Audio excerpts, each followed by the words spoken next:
მე თქვენ ახლა გიხსნით სისტემას, რომელზეც არავინ არ საუბრობს, სიღრმისეული ანალიზი, რომელიც გამოაშკარავებს ასწლოვან მაფიას, რაც პირდაპირ გაგებით ხდება დღეს სოფლიოში. ეს არის ერთ-ერთი მცირე ნაწილი იმისა, რატომ არის რომ დიდრები უფრო მდიდრდებიან და ღარიბები უფრო ღარიბდებიან. აქ დავანებოთ თავი ინფლაციას და რაღაც ეგეთებს. როდესაც შედიხართ ბირჟაზე და თუ ერთხელ მაინც ყოფილხართ, იქ დაუკვირდებოდით, რომ არის ორი სვეტი. ერთი სვეტი არის გაყიდვის ორდერები, ანუ ვიღაცას ბიტკოინი უნდა გაყიდოს 100.000-ად, 99.900-ად და ასე შემდეგ და მთელი სია ათასობით. და მეორე მხარეს არის ყიდველების ორდერები. ანუ ვიღაცას უნდა იყიდოს ბიტკოინი 99.800-ად და ეს ათასობით ეს ჩამონათვალი. ეს ინფორმაცია, როდესაც საჯაროა, შეუძლია თუ არა გამოიყენოს დიდმა კომპანიამ სათავისოდ. რა თქმა უნდა, შეუძლია. მაგრამ ეს არ არის მხოლოდ პრობლემა. პრობლემა არის ის, როგორ იყენებენ ამ ინფორმაციას. ჯერ პირველ რიგში გეტყვით, რომ პროფესიონალი ტრეიდერების უმრავლესობა საბოლოო ჯამში ვერ ქმნის დიდ მოგებას. ეხება ჩვეულებრივ მოსახლეობას, უმრავლესობა კარგავს ფულს კრიპტოვალუტაში თანხის დაბადებით. როგორ ხდება ეს? დიდი კომპანიები, ეგრეთ წოდებული დიდი ვეშაპები, ესე ეძახიან, შემოდიან რამდენი მილიარდით ბირჟაზე. ისინი შემოდიან ათასობით ბოტით. ანუ დაწერილი პროგრამით და ვითომ ეს არის ადამიანი, თუმცა რეალობაში არის ბოტი და ამ ბოტებს ამუშავებენ შემდეგი სქემით. მათ იციან, როგორც გითხარით, ეს ორი სვეტის სრული ანალიზი აქვს გაკეთებული.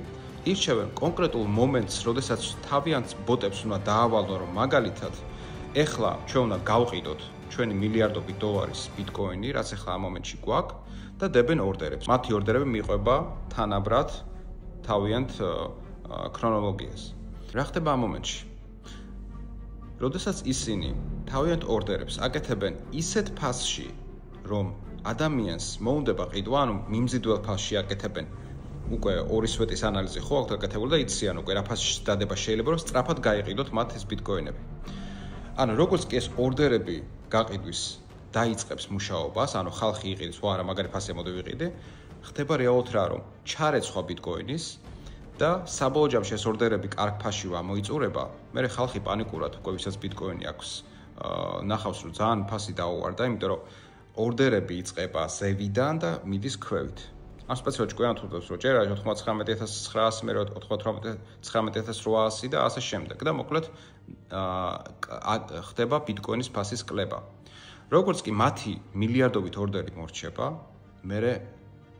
მერეც და მანამდეც პარალელურად იწყება პანიკური გაყიდვა, ან პანიკური შიში, რომ ბიტკოინი რაღაც ვარდება, რაღაც ცუდი რაღაც მოხდა. ამას ზოგჯერ ამატებენ ხოლმე სიახლეებს, ანუ სიახლეებს იყენებენ სათავისოდ და მოკლედ ეს კომბინაცია ქმნის იმას, რომ როგორც კი მათი ორდერები მორჩება, ეგრევე ხდება პანიკური გაყიდვა ბიტკოინის უკვე მილიონობით ადამიანის მიერ. შემდგომ რას აკეთებენ? როგორც კი 20-30% დაიწევს ბიტკოინის ფასი, ყველაზე დაბალ ნიშნულზე იწყებენ თავიდან ყიდვას.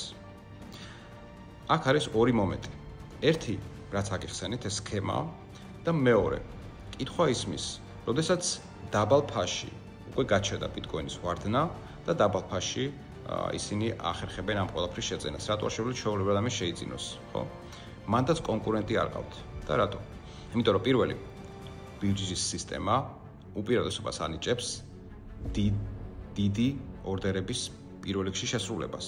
ანუ, ვისაც უფრო დიდი ორდერი აქვს, პირველ რიგში იმას უკმაყოფილებს და უდასტურებს ბიტკოინის შეძენას. ეს ერთი. მეორე, ყველაზე მთავარი. ეგრეთ წოდებული high frequency trading. ანუ მაღალი სიხშირის ტრეიდინგი. რას ნიშნავს ეს?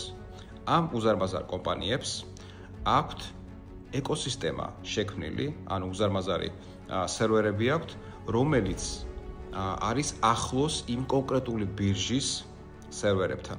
ანუ ლოკაციურად ახლოს არის. და ამის უპირატესობა არის ის, რომ მათ წამების მიასედით უფრო სწრაფი დაშვება აქვთ სერვერებთან.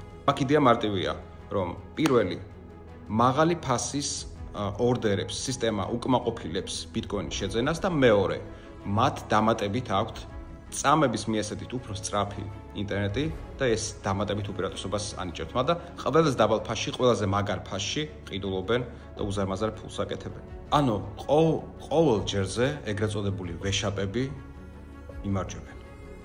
და ამ ვეშაპებს ჩვენთვის სახელიც აქვთ მოფიქრებული, ჩვენისთან მილიონობით ადამიანისთვის, რომელსაც ფულს ახევენ პირდაპირ გაგებით და ჩვენ გვეძახიან ზაზუნებს. მართლა გეუბნებით, ზაზუნებს გვეძახიან. რუსულად ხამიჩკი ორი მიზეზი აქვს, ერთი ის რომ მზარმაზარი ფული გააკეთონ და მეორე ის რომ კრიპტოვალუტას ნდობა მაქსიმალურად დაუკარგვან სამდეც გაკაჩავენ. ასე რომ პროფესიონალი ტრეიდერებიც კი, რომლებიც მაგალითად იყენებენ ერთ-ერთ იარაღს ფიბონაჩის სახაზავს და ფიბონაჩის სახაზავის იდეა არის ის, რომ ამ ფიბონაჩის სახაზავს როცა ადებ მაგალითად ბიტკოინის ისტორიას ბოლოს 3 თვის ბოლო 1 წლის ის გეუბნება ისტორიიდან გამომდინარე მომავალში როგორ გაიზრდება ფასი, სავარაუდოდ რამდენად გაიზრდება ფასი და ასე შემდეგ, მაგრამ ის სახაზავი არ მუშაობს. იმიტომ რომ სახაზავს პარალელურად ის ეგრეთ წოდებული ვეშაპებიც უყურებენ და მათი ციან რომ ტრეიდერების შემდეგი სვლა რა იქნება და იმ სწორ კომბინაციას და მომენტებს ირჩევენ, როცა უნდა გააკეთონ ეს თაღლითობა და ესქება. და ბოლოს 2008 წლის ეკონომიკური მსოფლიო კრიზისი გახსოვთ. ეს იყო გამოწვეული ზუსტად ბირჟებზე манипуляციით და ერთ-ერთი მთავარი აქ იყო ეგრეთ წოდებული high frequency trading, ანუ მაღალი სიხშირის ტრეიდინგი, როდესაც წამების მიასეთში დიდ კონცერნებს აქვთ უპირატესობა, დიდ ძალი ფული და იმდენად დიდ მოგებაზე გავიდნენ, იმდენად მოკლე პერიოდში, რომ დაქრეშდა, ანუ ჩამოიქცა მთლიანი საბირჟო სისტემა დაიწყო ამერიკიდან და ნუ ეს ბირჟები მსოფლიოში ხო იცით როგორ არის, თუ სადმე სერიოზულად რაღაც პრობლემა ხდება, მე სხვა ბირჟებზეც იგივე ხდება. ასე რომ აი ეს არის დღევანდელი რეალობა და როგორ შეცვლის ლუქსიუმი ამ ყველაფერს, ამას უკვე შემდეგ ვიდეოში აგიხსნით. და მთავარი მინდა გითხრათ, რომ შემდეგ ვიდეოში ჩვენ პირველად საჯაროდ ჩავატარებთ მინი პრეზენტაციას ლუქსიუმის, რაც ავხსნით ტექნოლოგიურ ნაწილს განსაკუთრებით და დანარჩენი თქვენ გადაწყვეტეთ. საქართველოს აქვს პრივილეგია, ვინაიდან ქართველები ქმნიან, მაგრამ ჩვენ ვქმნით, როგორ სანამ გაეშვება ლუქსიუმი, მხოლოდ საქართველოს მოქალაქეებს ექნება დაშვება. მომავალ შეხვედრამდე.